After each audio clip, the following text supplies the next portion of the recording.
Boa noite. Jair Bolsonaro anuncia mais nomes para o novo governo. O ex-presidente do PSL, Gustavo Bebiano, será ministro-chefe da Secretaria-Geral da Presidência. E André Luiz de Almeida Mendonça vai comandar a Advocacia Geral da União. E você vai ver também.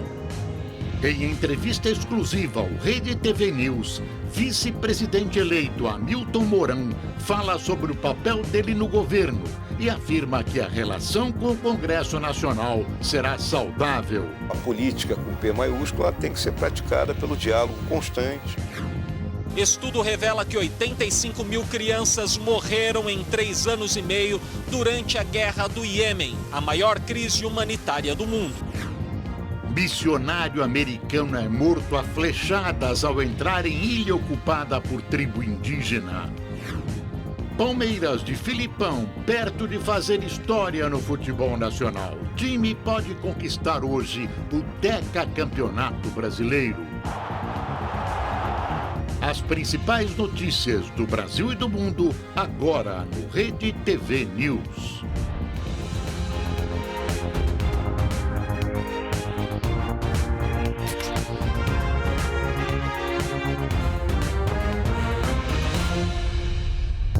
O vice-presidente eleito, o general Hamilton Mourão, falou com exclusividade ao Rede TV News. Ele contou ao repórter Eric Klein o que espera do governo Bolsonaro. O general Hamilton Mourão, vice-presidente eleito, nos recebe aqui no Centro Cultural Banco do Brasil, onde a equipe de transição trabalha, para uma entrevista exclusiva. General, obrigado por nos receber aqui. E a primeira pergunta eu queria saber do senhor. Qual vai ser o papel da vice-presidência no governo do presidente eleito Jair Bolsonaro? Como que o senhor vai alinhar para ajudar o próximo governo? Bom, inicialmente, obrigado aí por essa oportunidade de poder me dirigir ao público que assiste à Rede TV. Essa pergunta, ela começa, a gente tem que lembrar do artigo 84 da Constituição, onde não há funções definidas para o vice-presidente, Ele fica mais ou menos com aquela situação de substituto eventual do presidente da República. Mas, dentro da visão que nós temos, ao ter sido eleito também, e poder, então, auxiliar o trabalho do presidente, assessorando da melhor forma possível, eu considero que a vice-presidência ela pode ter a si a tarefa de coordenar e controlar aquilo que vem sendo executado nos diferentes ministérios, integrar aqueles ministérios onde projetos são comuns, e aí dirimindo conflitos, e atuando, então, realmente como um centro de governança do governo. E qual é a principal dificuldade que os senhores têm encontrado durante a transição? O senhor acha que o principal problema que o governo do presidente eleito Jair Bolsonaro vai encontrar para tentar solucionar? Olha, a transição, na realidade, ela é um espelhamento do governo que está terminando o seu período. Então, ela tem realmente a finalidade de a gente receber as informações e nos reorganizarmos para, da forma como foi definido pelo presidente Bolsonaro, cumprirmos a tarefa bem grande de governar o Brasil. Então, a dificuldade inicial que eu vejo é que, como hoje nós temos 29 ministérios e a diretriz do presidente Bolsonaro é de reduzir isso para 17, 18, nós temos que fazer composições de modo que aquilo que for ser criado não se torne um Frankenstein e realmente funcione de forma efetiva para auxiliar o presidente Bolsonaro a cumprir as metas que ele se propôs. Para governar, o presidente eleito vai ter que ter um bom jogo de cintura com o Congresso, que nos últimos presidentes ele pode ajudar, mas tem dificultado também bastante a vida dos governos passados, ou dificultou bastante a vida dos governos passados, na questão de aprovação de projetos de interesse do governo. Como é que vai ser essa ligação, essa ponte? O senhor acha que o próximo governo vai ter dificuldade, mais facilidade? Como que vai compor aí com a base para o Congresso ajudar a aprovar os projetos que o presidente eleito Jair Bolsonaro tem em mente para governar o país? Nós temos dito desde do começo da nossa campanha que o nosso relacionamento com o Congresso se daria em torno de programas e ideias, um relacionamento realmente republicano. É uma tarefa grande que está afeta ao ministro Onyx, mas que é um parlamentar de reconhecida capacidade, que ele tem trânsito lá dentro do Congresso, óbvio que também que ele vai buscar o reforço de alguns outros companheiros, né, que estão sintonizados com o nosso projeto. E como a política com P maiúsculo, ela tem que ser praticada pelo diálogo constante, né, pelo atendimento e conversa com aquilo que os parlamentares desejam conversar e não ignorando pura e simplesmente, né, não vou falar em demandas, mas nas ideias que eles têm, né? Todo mundo tem ideias. Então, eu julgo que esse ambiente de conversa será o ambiente salutar para a gente se ligar com o Congresso. Será fácil? Não, não será fácil, em virtude de ser um Congresso multifacetado. Mas é para isso que nós fomos eleitos. Bom, o presidente eleito quer até o final do mês já indicar, ou pelo menos nomear toda a equipe, né, dos ministros. Hoje nós já temos 11. Tem mais algum nome sendo ventilado, algum nome importante que possa compor o governo? Existem diversos nomes, né? Eu me permito até não tocar neles, porque ainda são ideias, ainda estão sob o escrutínio, né, do nosso presidente. Mas eu julgo que ele vai cumprir o prazo aí que ele se concedeu, que é até o dia 3 de dezembro, né, que é uma semana antes da diplomação, nós temos todo esse ministério já composto, né, para a partir daí para começarmos a outra fase, que ainda tem outros cargos a serem, né, indicados. Tá certo. General Hamilton Mourão, obrigado e boa sorte aí no novo governo. Eu que agradeço, um abraço a todos. E Jair Bolsonaro indicou o ex-presidente do PSL, Gustavo Bebiano, para ministro da Secretaria-Geral da Presidência. Além de ocupar cargos no governo, o partido começa a se articular para ganhar força no Congresso.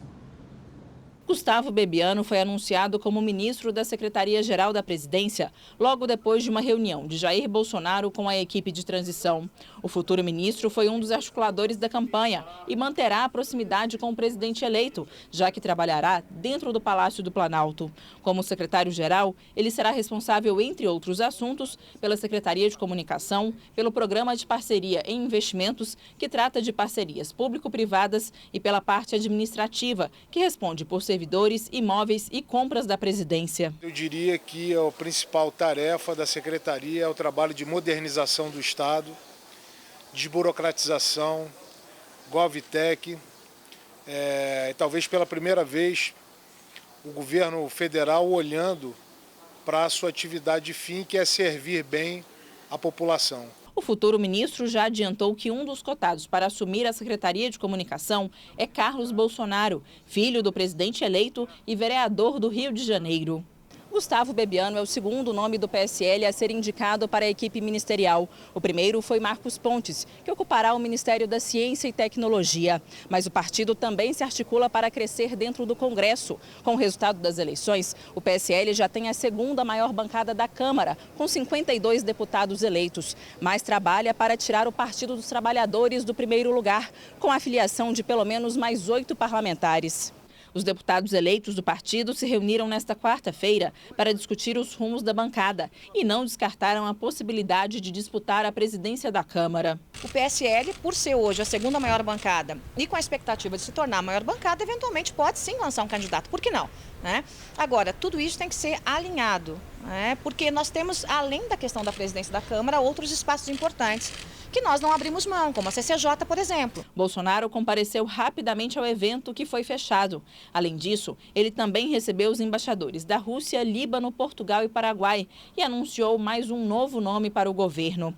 André Luiz de Almeida Mendonça será o advogado-geral da União. Atualmente, ele é consultor da Controladoria Geral da União e já foi corregedor da AGU. No entanto, ainda não está definido se a pasta manterá o status de ministério que tem hoje. Existiram governos onde a AGU não teve status de ministério e governos onde esteve. Então, essa é uma decisão que o presidente ainda não tomou. Ele escolheu o nome, mas ele ainda não tomou a decisão quanto à permanência ou não do status de ministério para a AGU. E o futuro ministro da Defesa, general Fernando Azevedo e Silva, anunciou os novos comandantes das Forças Armadas. O Exército será comandado pelo general Edson Leal Pujol. Na Aeronáutica, vai assumir o tenente brigadeiro do ar Antônio Carlos Moretti Bermudes. À frente da Marinha estará o almirante de esquadra Ilques Barbosa Júnior. Olha, na tarde de hoje, portanto, sem confirmação oficial, eram ventilados os nomes de Mozar Neves Ramos, ligado a Viviane Sena, como ministro da Educação. O Instituto Ayrton Senna, do qual Mozart é diretor, negou essa informação. E o general Carlos Alberto dos Santos Cruz teve seu nome ventilado para comandar a Secretaria de Segurança Pública na pasta de Sérgio Moro. Bom, vamos conversar agora com o nosso comentarista de política, o Reinaldo Azevedo. Ótima noite para você, Reinaldo, tudo bem? Olha só, a gente viu especulações aí sobre o possível nome, né, para o Ministério da Educação, o Mozart Neves Ramos, e a gente quer saber a sua opinião aí. Você acha que é uma boa indicação? A gente teve um problema de comunicação aí com o Reinaldo, mas daqui a pouquinho a gente volta a falar com ele. Bom, e pela primeira vez desde que Jair Bolsonaro foi eleito, a esposa dele, Michele Bolsonaro, foi à capital federal. Na agenda, um encontro com a atual primeira-dama, Marcela Temer. Natural de Ceilândia, cidade satélite, a cerca de 30 quilômetros de Brasília, Michele Bolsonaro esteve pela manhã no Centro Cultural Banco do Brasil, sede de transição do governo. Sorridente, acenou para os jornalistas e declarou que vai participar de todos os projetos sociais possíveis, assim como já fazia antes mesmo de se casar com o presidente eleito, Jair Bolsonaro. Comunidade surda, pessoas com deficiência e portadores de síndromes. É algo que Deus colocou na minha vida, no meu coração. Depois, a convite da primeira-dama, Marcela Temer, Michele Bolsonaro seguiu para o Palácio da Alvorada, residência oficial da Presidência da República. Por 1h30, elas percorreram cômodo a cômodo do palácio projetado por Oscar Niemeyer, como as salas de jantar e de música, a cozinha e a capela. Michele Bolsonaro ainda não sabe se a família vai morar no Palácio da Alvorada ou na Granja do Torto, outra residência oficial da Presidência da República. A futura primeira-dama disse que dará prioridade ao menor local. O local menor possível. Eu tenho uma filha pequena de 7 anos, gostaria que ela se sentisse mais à vontade, mais confortável. E no fim da tarde foi confirmado que a partir de agora o presidente eleito Jair Bolsonaro vai passar a morar na Granja do Torto durante o período aí de transição do governo. Bom, agora vamos tentar voltar a falar aqui com o Reinaldo. Reinaldo, tudo bem com você? A gente quer saber aí da sua opinião sobre o possível novo ministro aí da Educação, né, o Mozart Neves Ramos. O que você achou? Boa noite, Gabriela. Boa noite, Boris. Eu achei excelente a possível escolha, né? A gente está vendo, o Boris disse há pouco, que o Instituto Ayrton Senna não confirmou, negou que ele tenha sido indicado, a indicação chegou a ser dada como certa à tarde. Eu estou torcendo, Gabriela, vivamente para que seja ele. É claro que a essa altura, talvez a minha torcida até contribua para que não seja, né? É uma coisa ruim de falar, mas algumas pessoas acham isso. Por que eu estou falando que o Mozart seria um nome excelente, ou Mozart seria um nome excelente? Ele tem experiência firmada na área de educação. Hoje, ele é um técnico que trabalha no Instituto Ayrton Senna, ali próximo de Viviane Senna, mas ele tem uma larga trajetória na Universidade Federal de Pernambuco. Ele já foi reitor da universidade, né?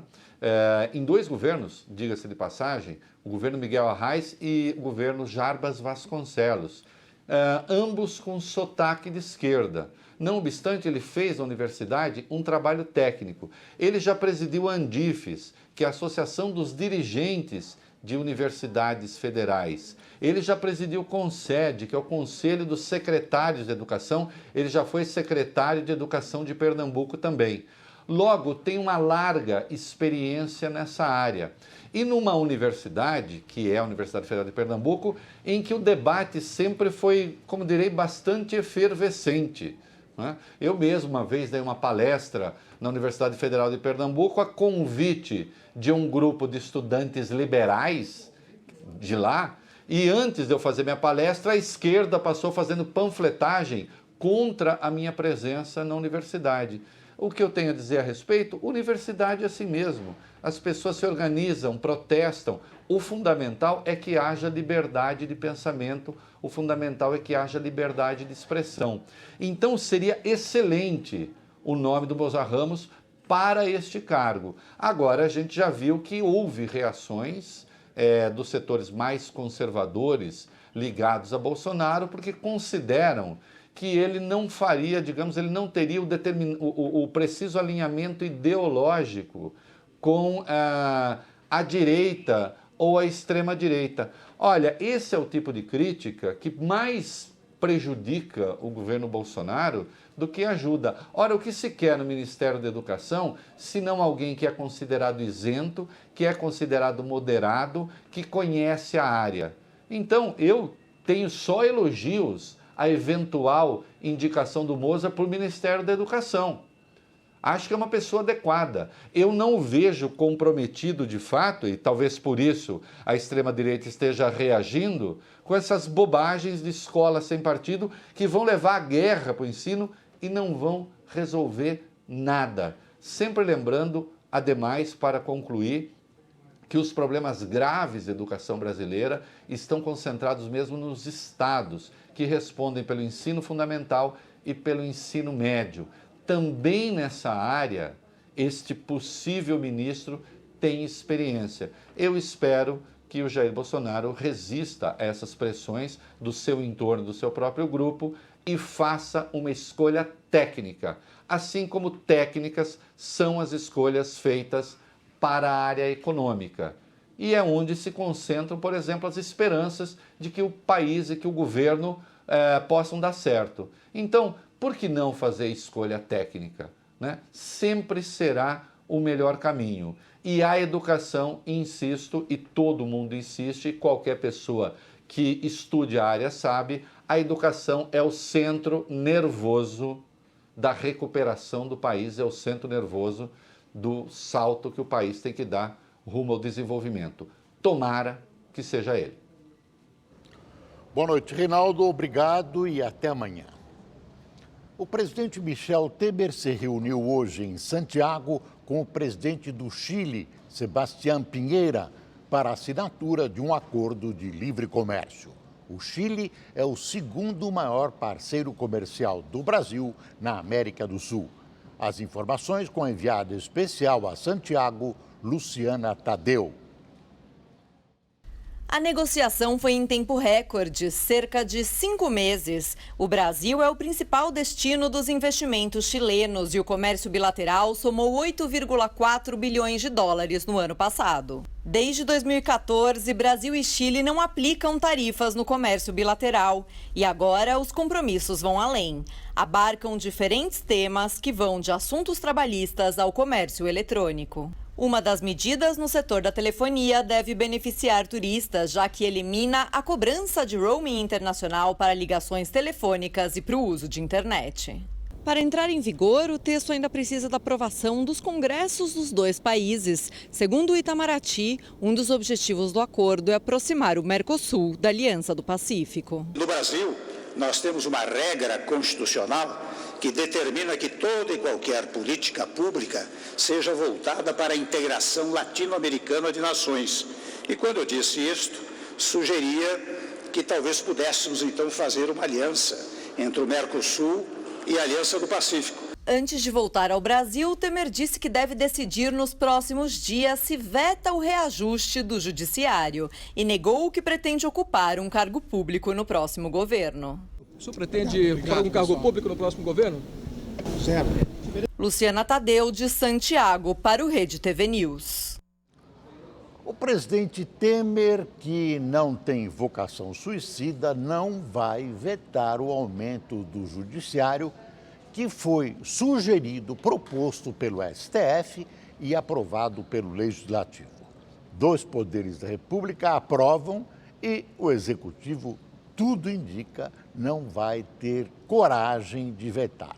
Aliás, um veto nessa altura dos acontecimentos poderia dar uma grande, mas grande melhorada na imagem de Temer no apagar das luzes do seu governo. Ciro Gomes, que disputou as eleições presidenciais pelo PDT, está internado no Hospital Sírio-Libanês em São Paulo desde segunda-feira, quando passou por uma cirurgia na próstata. A operação trata o crescimento benigno da glândula.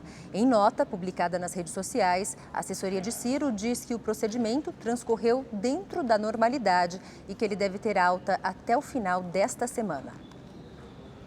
Melhoras a Ciro Gomes é o que todo mundo deseja. Afinal, ele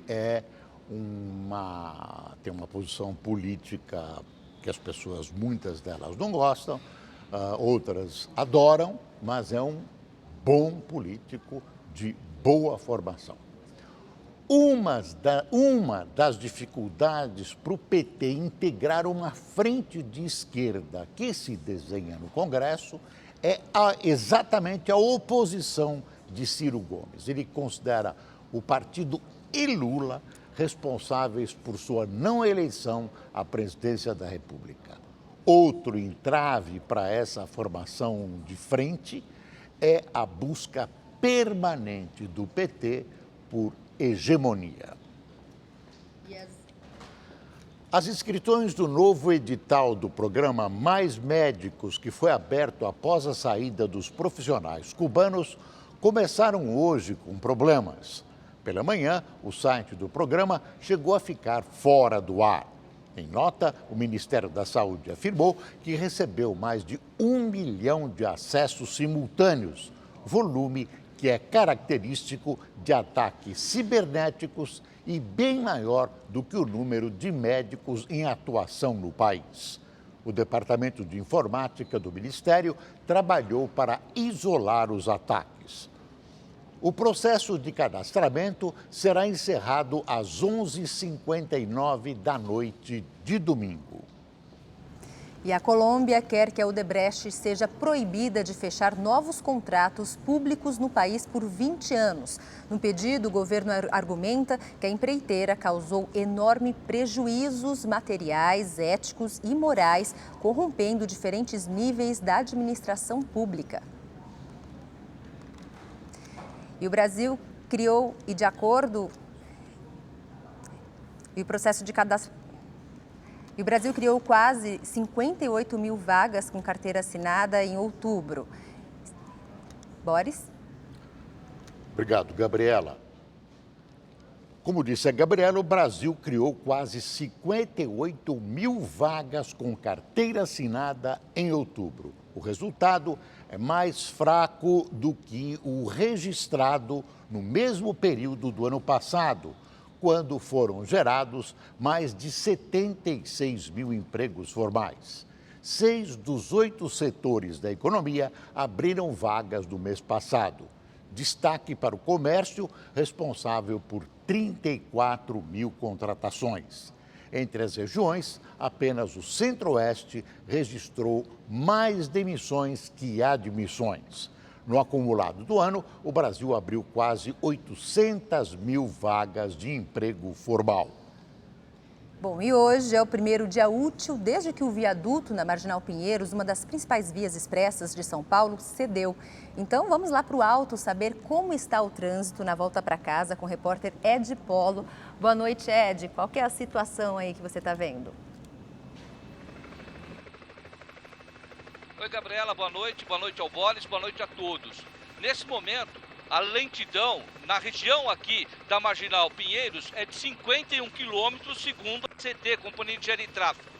O percurso aqui da Marginal, sentido Castelo Branco, da Ponte do Socorro até a chegada da Marginal Tietê, Ponte do Socorro na Zona Sul, até a Marginal do Tietê aqui na Zona Oeste, é feito nesse momento, em média, 1 hora e 10 minutos. Para você ter uma ideia, Gabriela, o mesmo trajeto durante o feriado foi de 28 minutos. Mesmo assim, está sendo considerado como dentro da normalidade pelos técnicos. Até agora, foram feitas 4 das 10 intervenções previstas para aumentar as ligações entre a Marginal Expressa e a local para evitar o efeito afunilamento. Isso permitiu liberar 10 dos 15 quilômetros bloqueados da Marginal Pinheiros, já que em apenas 1 hora, no pico do tráfego, como agora, 13 mil veículos passam pelas 8 faixas da Marginal, incluindo a pista local, que nesse momento 5 delas estão interditadas. Atenção para uma notícia que acabou de sair: a abertura dos portões da CEAGESP para os caminhões serão antecipadas, né? A abertura será antecipada em 3 horas, ou seja, a partir da meia-noite de hoje. Com isso, as operações internas do entreposto também se adiantarão, o que ajudará na desobstrução do tráfego no horário de rush em torno aqui do CEAGESP. Uma boa notícia para os caminhoneiros, já que carro e caminhão com vias congestionadas não combinam, né, Gabriela? E atenção, hoje de manhã, A repórter Débora Oliveira esteve aqui para acompanhar a saga dos motoristas nesse primeiro dia pós-feriado. Como é que será que foi? Vamos acompanhar. Todos os dias, cerca de 1.500 carros passam por hora em cada faixa da Marginal Pinheiros. A estimativa é da Secretaria Municipal dos Transportes. Com tanto carro assim e com a via expressa bloqueada, o caos estava anunciado. A expectativa era de um novo recorde de congestionamento, mas para o alívio dos motoristas, olha só como ficou a Marginal Pinheiros no horário de pico da manhã.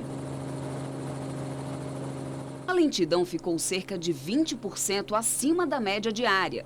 Às 9 horas da manhã, eram 192 quilômetros de congestionamento em toda a cidade. Eu vim de Santo André, peguei um trecho ruim, aqui depois melhorou, mas bem antes da ponte. Achava que ia estar pior? Sim, achava que... Eu estava preocupada porque eu estou indo para o Alto da Lapa, pensei que eu não fosse chegar lá. A melhora sentida por alguns motoristas é reflexo das ações da prefeitura. Foram abertos mais acessos para a pista local e boa parte do bloqueio na via expressa foi liberado. Para quem usa o trem, a única queixa é a velocidade reduzida. Está com um intervalo maior, né? Tanto para lá como para cá. Não mudou tanto, só está um intervalo um pouquinho maior entre os trens, mas não está tão dificultoso assim. Tá ok. Eu estou vindo da Vila Olímpia, não atrapalhou nadinha. Só reduziu a velocidade, né? Quando está chegando aqui, eles reduzem a velocidade. Mas os usuários ainda precisam enfrentar o medo, porque o trem passa por baixo do viaduto que cedeu. Dá um friozinho na barriga assim, viu? Eu confesso que dá. O viaduto cedeu na madrugada da última quinta-feira. Já se passou quase uma semana e a prefeitura ainda não sabe a causa do incidente. Obras para poder reforçar a estrutura da parte do viaduto que não cedeu já estão sendo feitas. E daqui a gente consegue ver que tem gente lá trabalhando. Só que ainda não existe um prazo para o final dessas obras aqui no viaduto. Nós encontramos o engenheiro que executou a obra. Fomos ontem buscar ele numa cidade no litoral paulista. Desde ontem ele tem acompanhado as ações da prefeitura, o que vai facilitar muito as ações daqui para frente. Hoje, representantes da prefeitura e técnicos do Tribunal de Contas do município se reuniram para falar sobre a possibilidade de contratar emergencialmente um estudo para saber a situação de 185 pontes e viadutos. Para fazer esse raio-x em apenas 33 estruturas, estima-se que sejam gastos mais de 9 milhões de reais. Feito o diagnóstico, se estabelece prioridades e cronogramas. Alguns, em tese, de repente vem, precisa de uma contratação de emergência para esse, senão corre risco de desabar. Outros, uma licitação normal para uma reforma mais estruturante. Outros, pequenas reformas. Outros, nenhuma reforma. Esse cronograma, ele depende desse diagnóstico que o prefeito quer fazer. Você que está entrando ou está no congestionamento, perca todas as suas esperanças. Essas dificuldades do trânsito não têm data para terminar. Ontem, o Rede TV News mostrou a situação grave de outros viadutos e pontes. O pior da história, e o prefeito se referiu a isso, é que a prefeitura não achou em seus arquivos o projeto do viaduto que cedeu.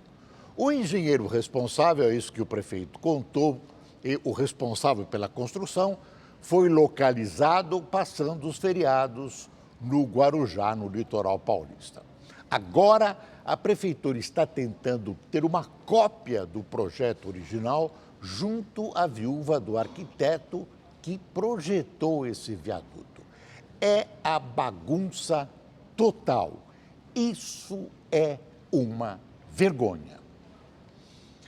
Uma operação policial desarticulou a maior quadrilha de traficantes de drogas e armas da região sul de Pernambuco. Várias mulheres foram presas. Ainda era madrugada quando 108 policiais civis e militares foram às ruas de Palmares, no litoral sul do estado. Aos poucos foram localizando os alvos da operação. Cães farejadores e até um helicóptero foram utilizados para localizar drogas e impedir fugas. As investigações começaram em maio deste ano. No total foram cumpridos 24 mandados de prisão preventiva e 7 mandados de busca e apreensão domiciliar. Entre os presos estão 11 mulheres. Essas companheiras das pessoas que tinham sido presas, dos investigados durante a operação, e que ficavam aqui do lado de fora comandando a questão do tráfico sob as orientações dos companheiros que estavam presos. 14 quilos de drogas foram apreendidos na região da Mata Sul. Todos os presos foram encaminhados à delegacia especializada de Palmar e de lá serão levados para penitenciárias em Recife. O juiz Paulo Sorce, da 5ª Vara das Execuções Criminais de São Paulo, determinou que sejam transferidos imediatamente para um presídio federal 7 integrantes da cúpula do PCC, envolvidos na Operação Echelon. A investigação apontou a atuação da facção em outros estados e países a partir de bilhetes recolhidos na rede de esgoto da Penitenciária 2 de Presidente Venceslau. 63 pessoas de uma célula do PCC foram presas nessa operação. Olha, há quem tema por uma reação do PCC a essa medida de transferir essa bandidagem para um presídio federal.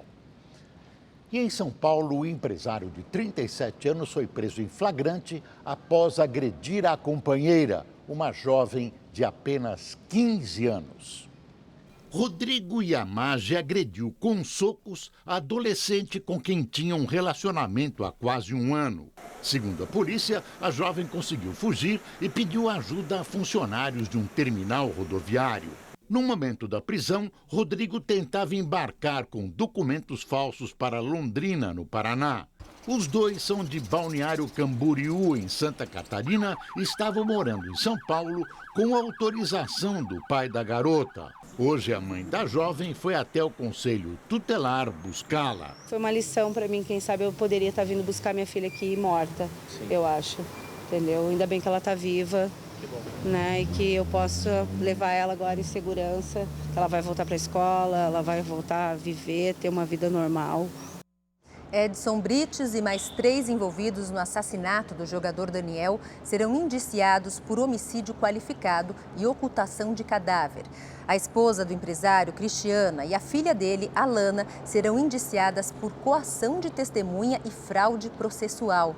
De acordo com a polícia, o inquérito, com 21 depoimentos, seria entregue hoje ao Ministério Público do Paraná.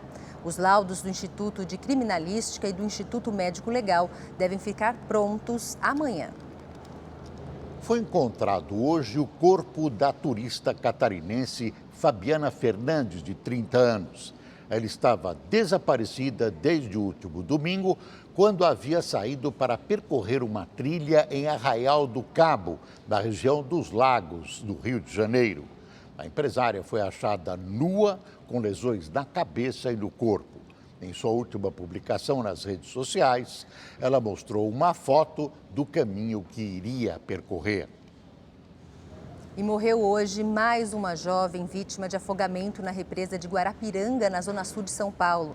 Ana Paula Gomes, de 12 anos, estava internada em estado grave desde o último domingo, quando ela, a irmã, Thaís Gomes, e mais 2 amigas acompanhavam uma cerimônia de batismo.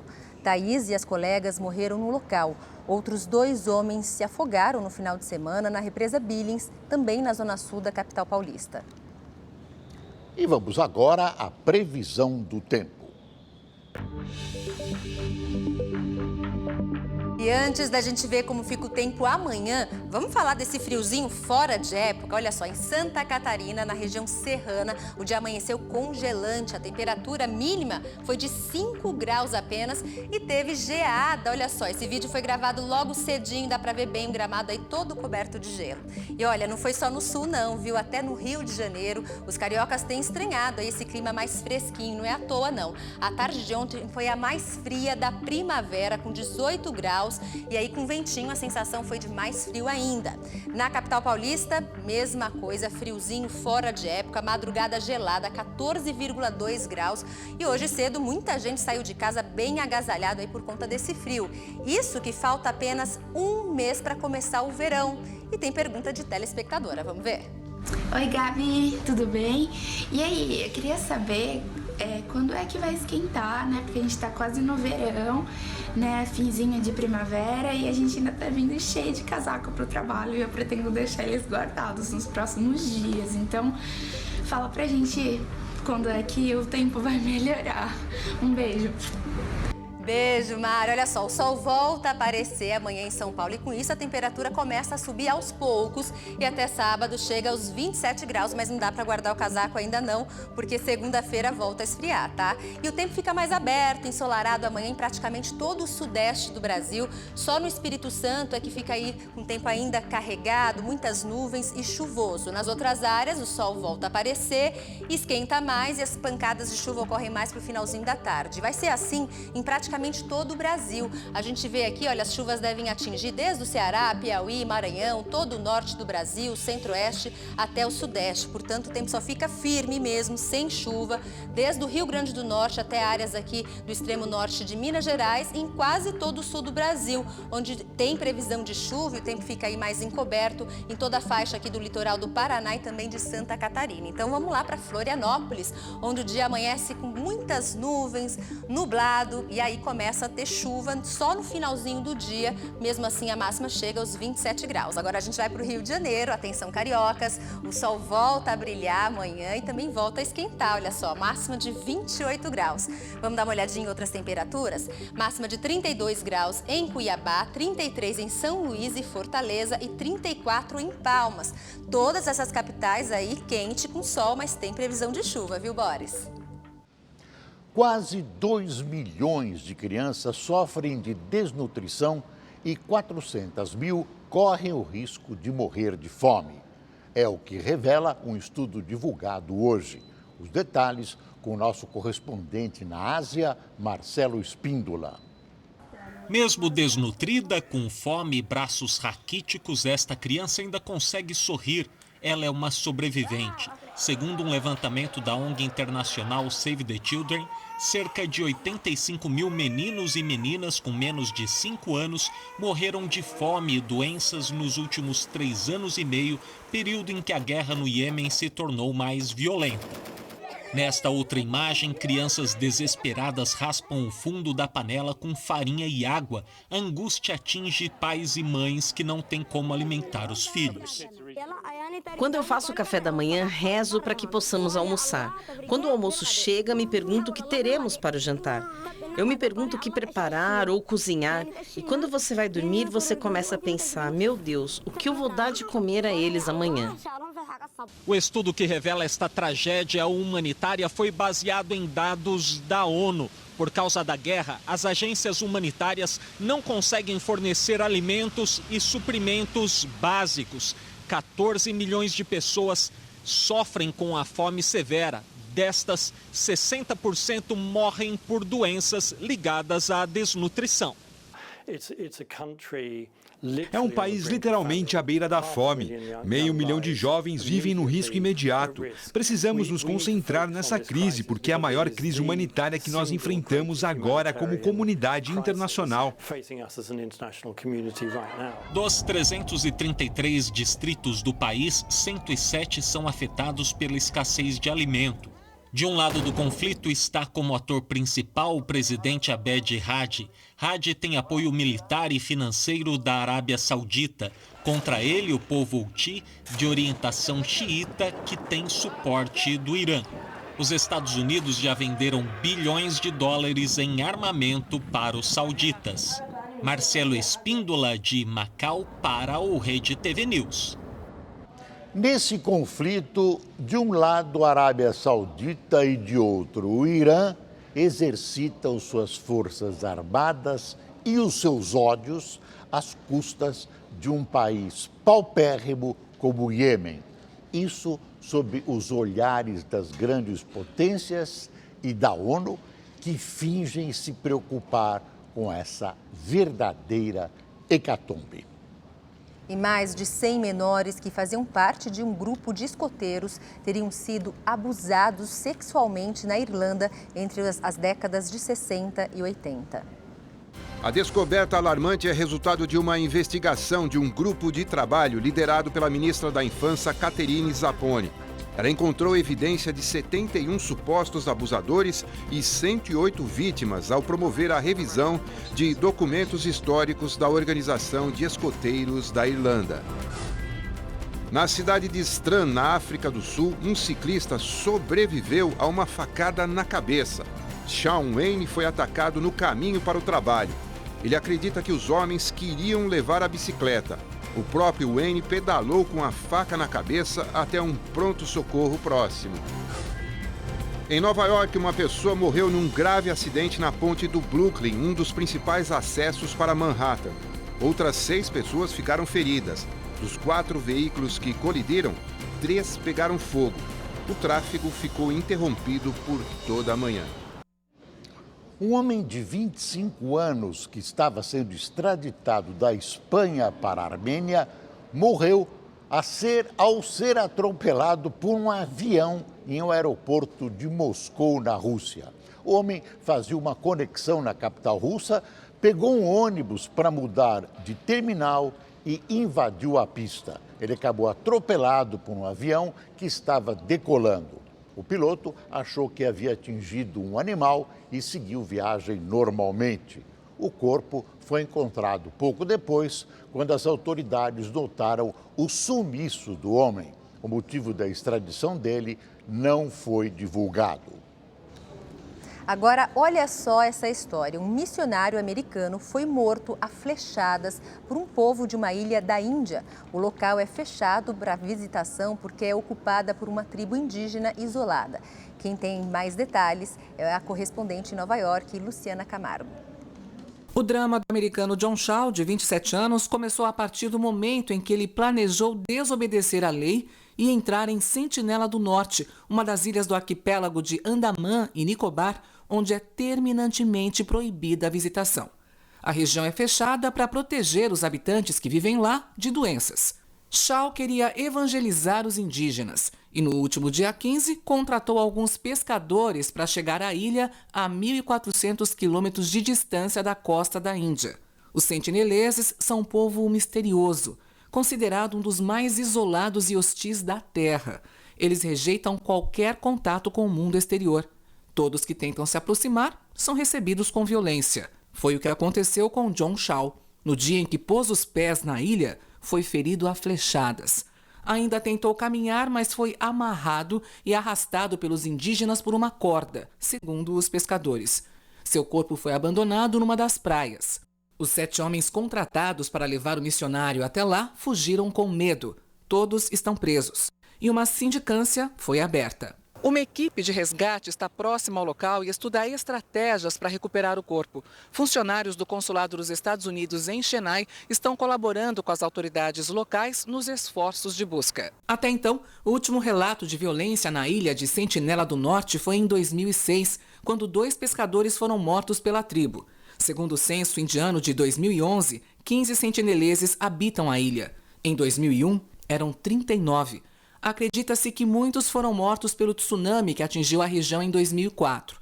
Por serem um povo em risco de extinção e pelo comportamento agressivo em relação às pessoas de fora, o governo decidiu, por lei, deixá-los em paz.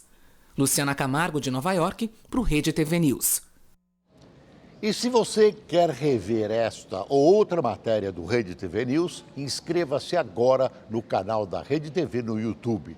Lá você pode assistir a íntegra de nossos programas e você deve acessar o YouTube agora com o seguinte endereço: youtube.com/redetv. Agora o esporte. Daqui a pouquinho o Palmeiras enfrenta o América Mineiro em casa pelo Brasileirão. E o time de Luiz Felipe Scolari pode levantar o caneco com 3 rodadas de antecedência. Quem está lá na Arena do Verdão é a repórter Caroline Niquerito. Boa noite, Carol. Me conta como é que está o clima por aí. A torcida já está chegando? Oi, Gabi, boa noite para você, para o Boris, para todos. A torcida está do lado de fora do estádio ainda. A arena, por enquanto, ainda está vazia, mas a expectativa aqui é de casa lotada. Foram vendidos 38 mil ingressos. Mas para o Palmeiras colocar as duas mãos na taça hoje à noite, precisa vencer o América Mineiro e também torcer para o Inter, que está jogando agora lá em Porto Alegre contra o Atlético Mineiro, perder. Mas não é esse o resultado não, lá está dando Atlético Mineiro, Atlético 1, Inter 0. E também tem que torcer para um tropeço do Flamengo, que vai jogar mais tarde contra o Grêmio. Flamengo que recebeu apoio nas redes sociais do América Mineiro, que é o adversário do Palmeiras hoje. Eu preparei uma reportagem para vocês sobre a campanha histórica do Palmeiras nesse Campeonato Brasileiro, sob o comando de Felipão, e vocês vão acompanhar agora. Hoje pode ser um dia especial para eles. Para conquistar o decacampeonato, os alviverdes precisam torcer por um tropeço do Flamengo diante do Grêmio, do Internacional contra o Atlético Mineiro e, claro, fazer a lição de casa e vencer o América, um adversário que briga para não ser rebaixado. Além de estar bem perto do título, o Palmeiras alcançou uma marca histórica desde que o Campeonato Brasileiro é disputado no sistema de pontos corridos. Já são 20 jogos de invencibilidade. Eu sempre fui um treinador de resultado, você sabe disso. E eu nunca me escondi atrás de uma outra carapuça. Eu gosto de resultado. E que resultados! Desde que assumiu o time em agosto deste ano, o treinador não parou de colecionar pontos. Foram 45 só no Brasileirão, mais do que o Corinthians durante todo o campeonato. Só coroa se não formos campeões. Se não for campeão, não adianta nada. E o maior segredo foi formar uma nova família Scolari. Quem não quer, então, um pai desse? Felipão montou 2 times ao mesmo tempo para dar a todos a oportunidade de atuar. Aí ele ganhou o grupo. Felipão é um treinador que dá oportunidade para todos os jogadores, cada jogador sem diferença, então é isso que motiva o grupo, né? Motiva todos os jogadores que não estavam jogando e hoje em dia estão jogando. Então por isso que o Palmeiras está dessa forma. E é nesse clima de união que o triunfo pode vir contra um velho conhecido.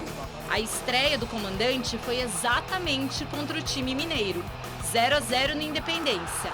Agora na Arena tem que ter bola na rede para Felipão comprovar na prática a teoria de que ele é um técnico de resultados.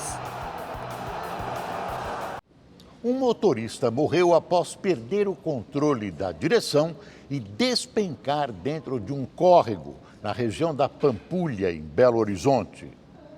O acidente aconteceu na madrugada de hoje. Depois de cair, o carro ainda foi arrastado pelas águas até parar próximo a uma galeria de esgoto. Fernando César Castellano, de 52 anos, foi retirado do veículo já sem vida. No Rio de Janeiro, muitos moradores registraram os confrontos entre criminosos e homens da Polícia Civil durante uma operação para combater o tráfico de drogas e comércio ilegal de gás no complexo de favelas da Penha e do Alemão, na zona norte da cidade. Os bandidos tentavam acertar um helicóptero que dava apoio aos policiais que avançavam pelas vielas das comunidades. 13 pessoas foram presas. Veja só estas imagens absurdas gravadas na Espanha. Participantes de um festival na província de Soria atearam fogo nos chifres de um touro. O grupo colocou junto aos chifres uma estaca de madeira e bolas de alcatrão. O animal tenta apagar as chamas e ataca quem se aproxima. O festival, uma tradição do país, recebe duras críticas de organizações de proteção animal.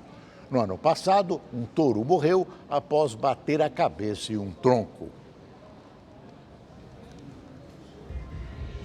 Perdeu algum momento do Rede TV News ou quer assistir novamente? Se inscreva no canal da Rede TV no YouTube. Boa noite para você, até amanhã. Boa noite.